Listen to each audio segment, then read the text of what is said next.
there's something you need to know about the bread you're eating. The loaf in your kitchen, soft, sliced, perfectly square, isn't what you think it is. It's not food. It's a carefully engineered product designed to last on a shelf, spike your blood sugar, and leave you hungry again in an hour. But go back 2,000 years and bread was something else entirely. To the Romans, bread wasn't just a side dish, it was survival. Fuel for gladiators, rations for soldiers, a staple in every household from slaves to emperors. It was so essential that a single phrase, panem et circenses, bread and circuses, defined an entire empire's strategy for keeping the people satisfied. And here's the kicker. They ate it every single day, and they thrived. No mass epidemics of gluten sensitivity, no shelves of probiotic supplements, no blood sugar crashes or bloating. So, what changed? The answer isn't you. It's not your body. It's the bread. Because Roman bread, real bread, nourished the body. What you eat today is something else entirely. Let's dig into why Roman bread was a superfood, and why your modern loaf might just be making you sick. Take a walk down the bread aisle at your local supermarket. Dozens of options. White, wheat, multigrain, gluten-free, low-carb, high-fiber. At first glance, it looks like choice. But look closer. Pick up a random loaf and flip it over. You'll see a long list of ingredients. Enriched wheat flour, which means the nutrients were stripped out and then added back artificially. Sugar, often in multiple forms, like high fructose corn syrup, malt syrup, molasses. Preservatives such as calcium propionate to keep mold away for weeks. Additives such as mono and diglycerides, dough conditioners, bleaching agents, even azotocarbonamide, the same chemical used in yoga mats.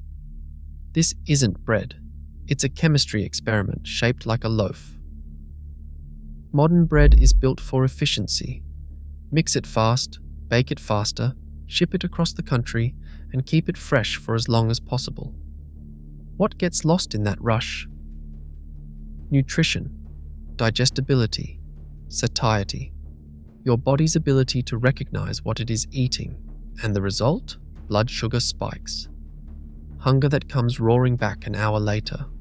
Bloating, brain fog, fatigue, the things we have come to accept as normal. 1 in 3 adults is now pre-diabetic. Gluten sensitivity is rising. Autoimmune conditions tied to gut inflammation are everywhere. And yet, we call it bread. Here is the truth. This bread was never meant to nourish you. It was designed to be manufactured cheaply, stored for weeks, and sold at scale. Compare that to how the Romans made their bread, with simple ingredients, traditional methods, and patience. They were not optimizing for shelf life. They were baking real food. And to understand how far we have fallen, we need to look back, all the way to ancient Rome, where bread was not a problem. It was power. To the Romans, bread wasn't a luxury. It was life. By the height of the Roman Empire, bread had become the foundation of the Roman diet. Soldiers, slaves, senators, all depended on it. A typical Roman citizen ate bread at nearly every meal, and entire systems were built around making sure it was available. The government even subsidized grain to keep the people fed and the streets calm. But here's what's fascinating. Their bread was radically different from ours. Simpler, heavier, more nourishing. The earliest Roman breads were made from emmer wheat, an ancient grain rich in fiber, protein, and micronutrients. Later, they used spelt, barley, and eventually more refined wheat, but never stripped down like today's white flour. These grains still contained the bran and germ, where most of the nutrients live. Grinding was done with stone mills, often powered by donkeys or water wheels. That meant slow, coarse flour, not ultra-fine, heat-damaged powder. The flour still had texture. It still had life. Romans leavened their bread using natural fermentation, which we now call sourdough. Wild yeast from the air combined with naturally occurring lactobacilli to create a dough that fermented for hours, even days. This long fermentation was not optional. It was part of the process, and it transformed the bread. It made the gluten easier to digest. It broke down anti-nutrients like phytic acid. It helped make minerals like magnesium, zinc, and iron more bioavailable. This was bread made to sustain workers, feed armies, and power cities. And it did, without triggering the wave of chronic illness we see today. So what made it work? To answer that, we need to look at how Romans actually made their bread, and why those choices matter more than ever now. Here is where things get real. The chemistry behind why Roman bread worked, and why your modern loaf does not. Gluten is not one thing. It is a group of proteins, primarily gliadin and glutenin, that give bread its stretch and structure. But the gluten in modern wheat is not the same as it was 2,000 years ago. Through decades of selective breeding, we have created wheat with a much higher gluten content. Not for your health, but for better volume, shelf life, and texture. Roman grains like emmer and spelt have simpler gluten structures. They form weaker bonds, break down more easily, and are less likely to trigger immune reactions. Studies today show that some people with gluten sensitivity can tolerate these ancient grains, not because they are magically non-gluten, but because the body recognizes them. Now, layer in fermentation. Roman bread was naturally leavened, meaning wild yeast and beneficial bacteria, such as lactobacillus, got to work long before the loaf hit the oven. These microbes did more than help it rise. They performed pre-digestion. They broke down gluten proteins into smaller, less reactive peptides. They neutralized phytic acid, which blocks minerals like iron and zinc. They reduced enzyme inhibitors and lectins, compounds that can cause gut irritation. In other words, by the time the bread reached your mouth, it had already been partially digested, making it easier on your system and more nutritious. And then there is the fiber. Roman bread was not white and fluffy. It was dense and dark, full of whole grain fiber that slows digestion, regulates blood sugar, and feeds your gut microbiome. This fiber acted like a built-in stabilizer, helping energy release slowly over hours instead of crashing minutes later. Now compare that to modern white bread. It is low in fiber, high in refined starch, and hits your bloodstream like a sugar bomb. The glycemic index of white bread is higher than table sugar. Your body treats it like dessert, just without the taste. Roman bread did not do that. It fed you steadily. It respected the body rhythm. It worked with your biology, not against it. And that is not nostalgia talking. That is just chemistry we have forgotten. Where is the evidence? Turns out we have plenty, both ancient and modern. Let us start in Pompeii. When Mount Vesuvius erupted in 79 AD, it froze an entire Roman city in time. Archaeologists uncovered not just homes and streets, but bakeries. Inside those bakeries were carbonized loaves of bread, still perfectly shaped. One of the most famous, panis quadratus, is a round, segmented loaf scored on top, tied with string, baked solid. It is heavy and dense, nothing like modern bread. What is remarkable is not just how it looks, it is how it was made. Those loaves were crafted with stone-milled flour and natural fermentation, baked in communal ovens, and consumed daily by people who lived hard physical lives. And they thrived on it. Now, let us fast forward to today. Modern researchers have started testing ancient grains and traditional methods. One study from Italy took people with non-celiac gluten sensitivity, the kind that causes bloating, fatigue, and gut issues, and gave them bread made with ancient wheat and long fermentation. The result? Over 80% of participants had significantly fewer symptoms. Another study found that einkorn and emmer wheat, close relatives of what the Romans used, produced lower blood sugar spikes and fewer inflammatory markers than modern wheat, even when baked into bread.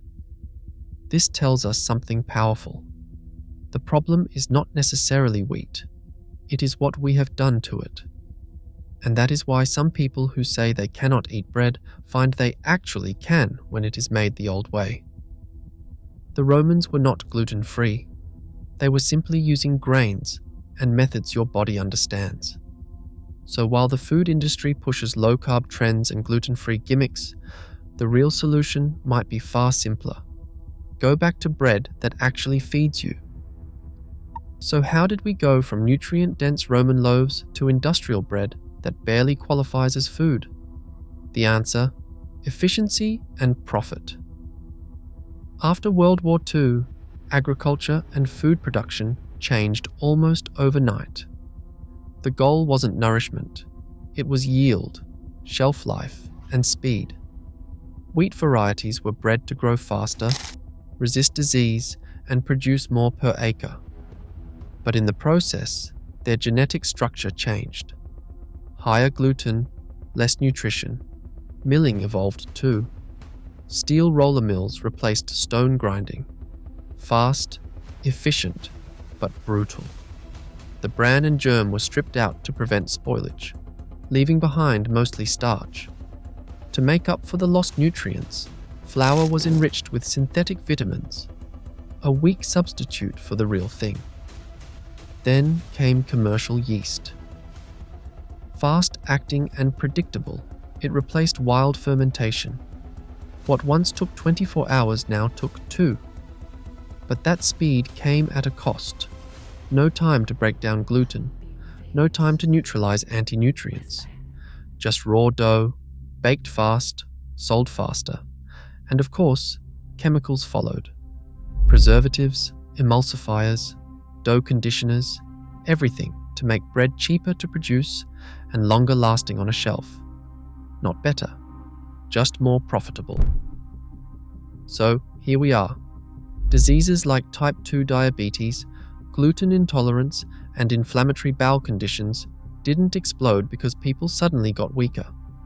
They exploded because the food changed, fast, radically, and without warning. The Romans didn't have nutritionists or diet trends. They just had food that worked. And then we replaced it. So, what if you want to eat bread that does not make you feel like garbage? Good news, you do not need a time machine. You just need to get closer to how the Romans did it. Option 1. Find the right baker. Look for local or online bakers who use ancient grains like emmer, einkorn, or spelt. Ask if they use stone-milled flour and long fermentation, ideally sourdough. These loaves may look rustic and dense. That is a good thing. That is real bread. Option 2. Make it yourself. It is not as hard as it sounds.